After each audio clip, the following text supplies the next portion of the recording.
Best of India ન્યૂઝમાં આપનું ચોપડાના દાદા અને વિષ્ણુભાઈ છે, એમની સાથે વાત કરીશું. તો વિષ્ણુભાઈ, આજે જે કાર્યક્રમ થયો એમાં આપ સમાજને શું સંદેશો આપવા માગો છો? આવો કાર્યક્રમ કરવાનો હતો, એના માટેની મને જાણકારી કરવામાં આવી કે ભાઈ આપણે શૈક્ષણિક કાર્યક્રમ કરીએ છીએ. પછી મેં કીધું કે કંઈ વાંધો નહીં, ચોપડા આપણે લાવીશું એટલે શૈક્ષણિક બાળકોને પ્રોત્સાહન મળે એના માટે ચોપડા વિતરણ કરવામાં આવા અવારનવાર કાર્યક્રમ થશે.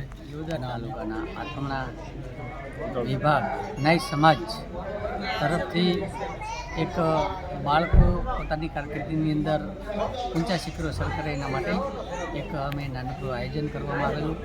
એની અંદર તમામ આગેવાનશ્રીઓની હાજરીની અંદર, દાતાશ્રીઓની હાજરીની અંદર વિષ્ણુભાઈ રૂવેલ ચોપડાના દાતા હતા, ચાપોડાના દાતા કિશનભાઈ, તેમજ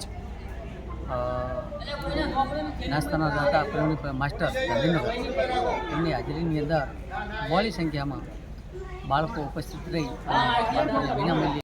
નામ નાયનિકતા પ્રવીણભાઈ છે, ગામ ગ્રાન્ટર, જિલ્લો બનાસકાંઠા. મારું કાર્યક્ષેત્ર ગાંધીનગર છે અને હાલ હું બેંક ઓફ અમેરિકામાં એઝ અ ટીમ મેમ્બર કામ કરી રહી છું અને મને આ મારી આ જોબ મારા માતા પિતાને આભારી. ધોરણ 8 સરકારી શાળામાં 1 થી 8 ધોરણ 7 ધોરણ ભણેલો બાળક ધોરણ 8 ની અંદર જ્ઞાન સાધના નામની પરીક્ષા આવે છે.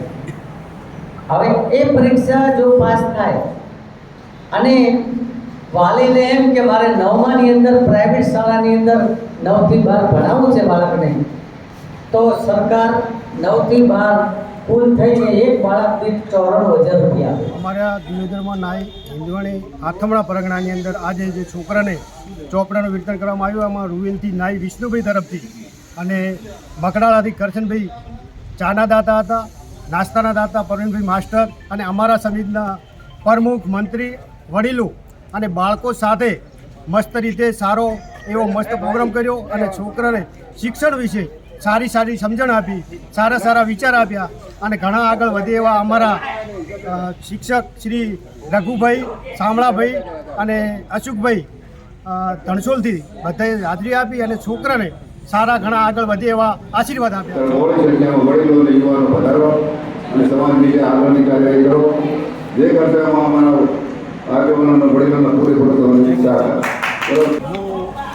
આજના કાર્યક્રમને પહેલાં તો દાદાશ્રી વિષ્ણુભાઈને ખૂબ ધન્યવાદ પાઠવું છું કે જેમણે આજે આ કાર્યક્રમ કરી અને વિદ્યાર્થીઓને પ્રોત્સાહન આપ્યું છે, એક ચોપડા આપીને, એ બધું પહેલાં તો વિષ્ણુભાઈને હું આભાર માનું છું. અને